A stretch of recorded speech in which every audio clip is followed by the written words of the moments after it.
Nandito tayo sa Largo Caduti Milanese per la Patria. Holiday nga pala ngayon dito ng Liberation Day ng Italy. Kaya naman for the gala kami ni Dudong pagkatapos namin mamalengke.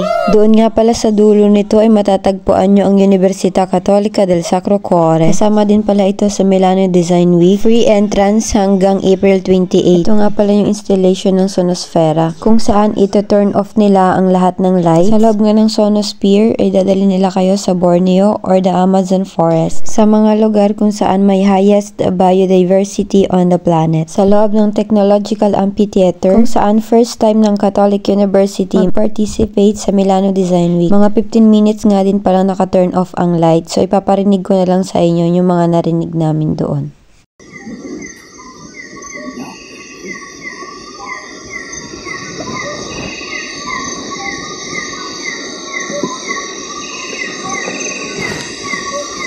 Siamo in Borneo, in una delle foreste primarie più antiche. I-try mo i-close yung eyes mo at imaginein mo na nasa may forest ka.